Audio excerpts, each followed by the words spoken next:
చలికాలంలో హీటర్‌ను ఆన్ చేసుకుంటే దాని నుంచి వచ్చే వేడి వల్ల మన గది అంతా ఎంతో వేడిగా అనిపిస్తుంది కదా! అదేవిధంగా వేసవి కాలంలో మనం ఏసీని ఆన్ చేసుకుంటే గది అంతా చల్లగా అవుతుంది. ఈ 2 పరికరాలు పనిచేసినట్లుగానే రసాయన చర్యలలో కొన్ని రసాయన చర్యలు ఉష్ణాన్ని విడుదల చేస్తే మరికొన్ని ఉష్ణాన్ని గ్రహిస్తాయి. ఉదాహరణకు బొగ్గులు మండటం అనేది ఒక రసాయన చర్య.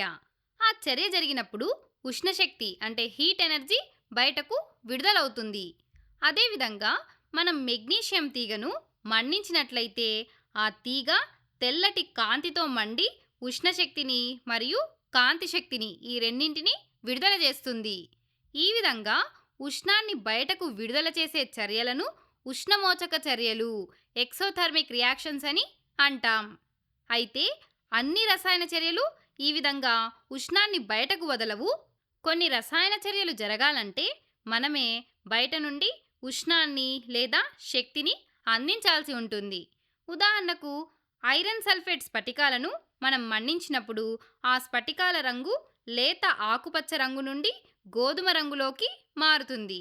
అలాగే అందులో నుండి ఒక రకమైన ఘాటైన వాసన కూడా వస్తుంది. అంటే ఇది తప్పకుండా ఒక రసాయన చర్య. అయితే ఈ చర్యలో మనం ఎటువంటి ఉష్ణశక్తిని కానీ కాంతి శక్తిని కానీ పొందము. దానికి బదులుగా మనమే ఆ స్ఫటికాలు మండడానికి ఉష్ణాన్ని అందిస్తున్నాము. అంటే ఈ రసాయన చర్య పరిసరాల నుండి ఉష్ణాన్ని గ్రహించి జరిగిందన్నమాట. ఈ విధంగా పరిసరాల నుండి ఉష్ణాన్ని గ్రహించి జరిగేటువంటి చర్యలను ఉష్ణగ్రాహక చర్యలు ఎండోథర్మిక్ రియాక్షన్స్ అని అంటాం. అయితే ఒకసారి ఈ ఎండోథర్మిక్, ఎక్సోథర్మిక్ ఈ పదాలను ఒకసారి జాగ్రత్తగా చూడండి. ఇక్కడ ఎక్సో అంటే బయటకు, ఎండో అంటే లోపలికి అని అర్థం. థర్మిక్ అంటే ఉష్ణం.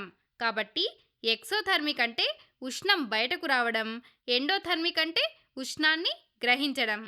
సరే, అసలు ఈ చర్యలలో ఈ ఉష్ణం ఎందుకు విడుదలవుతుంది లేదా ఎందుకు గ్రహించబడుతుంది? ఈ విషయాన్ని మనం పరమాణు స్థాయిలో విశ్లేషిద్దాం. ఒక అణువులో పరమాణువులు రసాయన బంధాలతో బలంగా ఆకర్షించబడి ఉంటాయి. ఈ బంధాలను మనం విడగొట్టాలంటే బయట నుండి కొంత శక్తినివ్వాలి. అంటే పాత బంధాలు విడిపోవడానికి ఎప్పుడూ ఉష్ణం లేదా శక్తి అవసరమవుతుంది. దీని గురించి ఇంకా బాగా అర్థం చేసుకోవడానికి ఒకదానితో ఒకటి ఆకర్షించబడిన రెండు అయస్కాంతాలను తీసుకొని వాటిని విడదీయడానికి ప్రయత్నిస్తే వాటిపై ఖచ్చితంగా మనం శక్తిని ప్రయోగించాలి కదా! ఇదే విధంగా ఒకదానితో ఒకటి ఆకర్షించబడిన అణువులోని పరమాణువుల మధ్య ఉన్న బంధాలను విడదీయడానికి శక్తిని లేదా ఉష్ణాన్ని అందించాలి. దీనికి సరిగ్గా వ్యతిరేకంగా రెండు పరమాణువులు దగ్గరగా వచ్చి ఆకర్షించుకొని కొత్త బంధాన్ని ఏర్పరచుకున్నప్పుడు కొంత శక్తి లేదా ఉష్ణం బయటకు విడుదలవుతుంది. అంటే కొత్త బంధాలు ఏర్పడినప్పుడు ఎప్పుడు శక్తి విడుదలవుతుంది. సరే, అదేలాగో తెలుసుకోవడానికి మళ్ళీ మనం అయస్కాంత ఉదాహరణను తీసుకుందాం. ఈసారి అయస్కాంతాలను విడదీయడం కాకుండా అయస్కాంతాలను దగ్గరగా తీసుకువద్దాం. అప్పుడు అవి రెండు ఆకర్షించుకుంటాయి కదా! అలా ఆకర్షించుకునే సమయంలో అవి తప్పకుండా టక్ అనే సౌండ్ని చేస్తాయి. ధ్వని కూడా ఒక రకమైన శక్తి కాబట్టి ఇక్కడ కూడా శక్తి విడుదలైంది. ఇదే విధంగా రెండు పరమాణువుల దగ్గరగా వచ్చి ఆకర్షించుకొని కొత్త బంధాన్ని ఏర్పరిచినప్పుడు శక్తి విడుదలవుతుంది.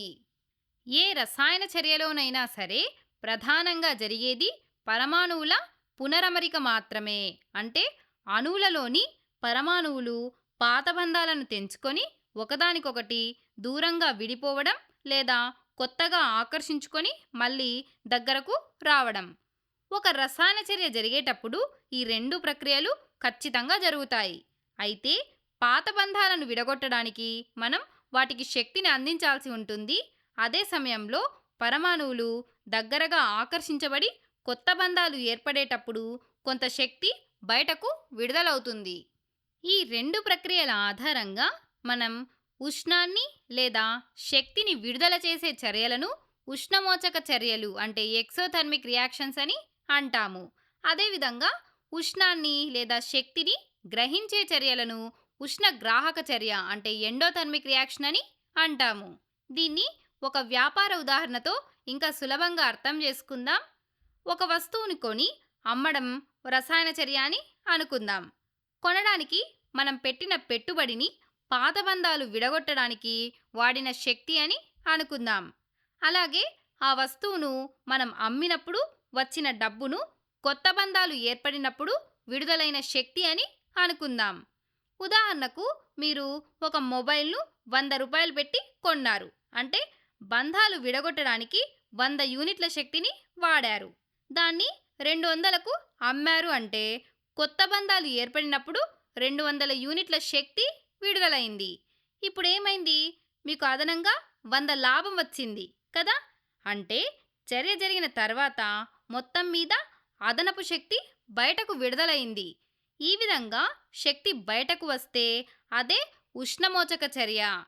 అలా కాకుండా మీరు ఒక 100 రూపాయలు పెట్టి వస్తువుని కొని కేవలం 50 రూపాయలకే అమ్మారు అని అనుకోండి. అప్పుడు ఏకంగా 50 రూపాయల నష్టము వస్తుంది. అంటే ఈ వ్యాపారం జరగడానికి మీరే మీ జోబులోంచి అదనంగా 50 రూపాయల శక్తిని ఇవ్వాల్సి వచ్చింది. దీన్నే మనం ఉష్ణగ్రాహక చర్య అని అంటాం.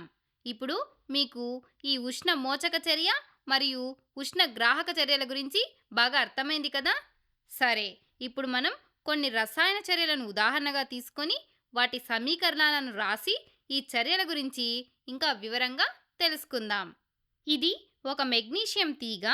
దీన్ని నేను గాలిలో మండించినప్పుడు ఆ తీగ తెల్లటి కాంతిని మరియు విపరీతమైన వేడిని విడుదల చేస్తోంది కదా. ఈ చర్యను మనం రసాయన సమీకరణం రూపంలో రాస్తే 2Mg + O2 gives rise to 2MgO. ఇక్కడ మెగ్నీషియం ఆక్సైడ్ ఏర్పడేటప్పుడు ఉత్పన్నమైన శక్తి అంటే కొత్త బంధాలు ఏర్పడినప్పుడు ఉత్పన్నమైన శక్తి చాలా ఎక్కువ. అదే పాత బంధాలను విడగొట్టడానికి వాడిన శక్తి తక్కువ. అందుకే ఆ మిగిలిన శక్తి ఉష్ణంగా బయటకు వస్తుంది. దీన్ని మనం సమీకరణంలో ప్లస్ హీట్ లేదా డెల్టాతో సూచిస్తాం. ఈ డెల్టా అనేది ఒక గ్రీకు అక్షరం. దీన్ని ఉష్ణం అంటే హీట్ని సూచించడానికి ఉపయోగిస్తాం. సరే, ఇప్పుడు మరో ఉదాహరణగా బొగ్గులోని కార్బన్ను ఆక్సిజన్ సమక్షంలో మండించడాన్ని తీసుకుందాం. ఇక్కడ బొగ్గులోని కార్బన్ గాలిలోని ఆక్సిజన్తో కలిసి కార్బన్ డైఆక్సైడ్గా మారుతూ ఎంతో ఉష్ణాన్ని ఇస్తుంది.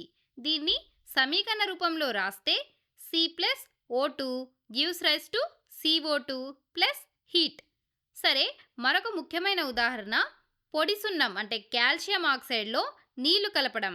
మీరు ఎప్పుడైనా ఇళ్లకు సున్నం వేసేటప్పుడు గమనించి ఉంటే నీళ్లల్లో సున్నం వేయగానే ఆ ద్రావణం బుసబుసమంటూ వేడిగా మరుగుతుంది. అంటే అక్కడ విపరీతమైన వేడి పుడుతోందన్నమాట. కావాలంటే మీరు ఆ సున్నం కలిపినటువంటి పాత్రను ముట్టినట్లయితే అది వేడిగా ఉంటుంది. సరే, ఈ చర్య యొక్క సమీకరణ రూపాన్ని రాస్తే CaO + H2O gives rise to CaOH taken twice plus heat. సరే, ఇప్పుడు మీరు ఈ 3 ఉదాహరణలను జాగ్రత్తగా చూడండి. వీటన్నింటిలో కూడా 2 క్రియాజనకాలు అంటే రియాక్టెంట్స్ కలిసి ఒకే క్రియాజన్యాన్ని అంటే ప్రోడక్ట్ని ఏర్పరుస్తున్నాయి కదా. చూసారా? ఇలాంటి చర్యలను మనం రసాయన సంయోగ చర్యలు కాంబినేషన్ రియాక్షన్స్ అని అంటాము. ఈ సంయోగ చర్యలలో కొత్త బంధాలు ఏర్పడే ప్రక్రియ ఎక్కువగా జరుగుతుంది. కాబట్టి ఇవన్నీ కూడా ఉష్ణమోచక చర్యలే అంటే ఉష్ణాన్ని విడుదల చేసే చర్యలు. సరే, ఇప్పుడు మనం ఉష్ణగ్రాహక చర్యలు ఎండోథర్మిక్ రియాక్షన్స్ గురించి చూద్దాం. ఇక్కడ నేను ఐరన్ సల్ఫేట్ స్ఫటికాలను తీసుకొని బర్నర్ సహాయంతో వేడి చేస్తున్నాను. ఇలా వేడి చేయడం వలన ఆ స్ఫటికాల రంగు మారడమే కాకుండా అవి ఒక రకమైన ఘాటైన వాసనను విడుదల చేస్తాయి. అంటే ఇక్కడ ఎటువంటి ఉష్ణం విడుదల కావడం లేదు. అందుకు భిన్నంగా ఈ స్ఫటికాలు మండడానికి మనమే ఉష్ణాన్ని అందిస్తున్నాము. అంటే ఈ ఐరన్ సల్ఫేట్లోని పాత బంధాలు తెంపడానికి మనం ఉష్ణాన్ని అందిస్తున్నాము. కాబట్టి దీని సమీకరణం 2FeSO4 gives rise to Fe2O3 plus SO2 plus SO3. ఇక్కడ ఈ చర్య జరగడానికి మనం ఉష్ణాన్ని అందించాం కాబట్టి ఈ సమీకరణంలో ఆ విషయాన్ని చూపడానికి మనం ఈ యారో పైన హీట్ లేదా డెల్టా అని రాద్దాం. ఇప్పుడు మరో ఉదాహరణను చూద్దాం. ఇది సిల్వర్ క్లోరైడ్ అనే తెల్లటి పొడి. దీనిని మనం ఎండలో ఉంచితే కాసేపటికి ఆ తెల్లటి పొడి బూడిద రంగులోకి మారుతుంది. ఇక్కడ సూర్యరశ్మి నుండి శక్తిని గ్రహించి సిల్వర్ క్లోరైడ్ విడిపోతుంది. కాబట్టి దీని సమీకరణ రూపం 2AgCl gives rise to 2Ag plus Cl2. ఇక్కడ బంధాలు విడగొట్టడానికి కాంతి శక్తి అంటే సన్లైట్ ఉపయోగపడింది. కాబట్టి ఈ యారో పైన సన్లైట్ అని రాస్తాం. ఇక మూడవ ఉదాహరణ నీటి విద్యుత్ విశ్లేషణ, ఎలక్ట్రోలైసిస్ ఆఫ్ వాటర్, అంటే నీటి గుండా విద్యుత్ను ప్రవహింపజేయడం. అలా మనం నీటి గుండా విద్యుత్ను ప్రవహింపజేసినట్లయితే అప్పుడు నీరు హైడ్రోజన్, ఆక్సిజన్ వాయువులుగా విడిపోతుంది. దీని సమీకరణ రూపం 2H2O gives rise to 2H2 plus O2. ఇక్కడ మనం విద్యుత్ శక్తి ద్వారా బంధాలను విడగొట్టాము కాబట్టి ఈ యారో పైన ఎలక్ట్రిసిటీ అని రాశాం. ఈ మూడు ఉదాహరణలోనూ ఒకే క్రియాజనకం అంటే రియాక్టెంట్ విడిపోయి రెండు లేదా అంతకంటే ఎక్కువ క్రియాజన్యాలుగా అంటే ప్రోడక్ట్స్గా మారుతోంది. ఇలాంటి వాటిని రసాయన వియోగ చర్యలు, డీకాంపోజిషన్ రియాక్షన్స్ అని అంటారు. ఈ చర్యలలో ఒక అణువును విడగొట్టాలంటే మనం శక్తిని ఉష్ణం, కాంతి లేదా విద్యుత్ రూపంలో అందించాలి కదా. అందుకే సాధారణంగా ఈ వియోగ చర్యలన్నీ ఉష్ణ గ్రాహక చర్యలే అవుతాయి. సరే, ఒక్కసారి మనం ఇప్పటి వరకు నేర్చుకున్న విషయాలను గుర్తు చేసుకుందాం.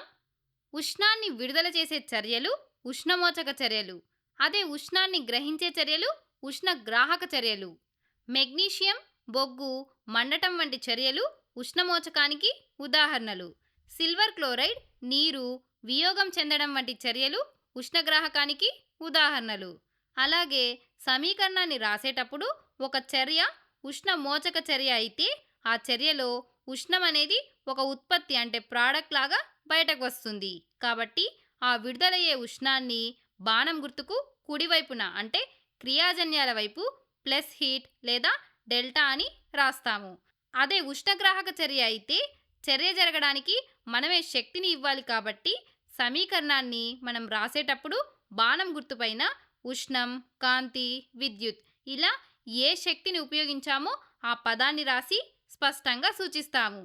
ఈ విధంగా సూచించడం ద్వారా మనం కేవలం సమీకరణాన్ని చూడగానే అక్కడ ఏం జరుగుతుందో మరియు అది ఏ చర్యో సులభంగా అర్థం చేసుకోవచ్చు.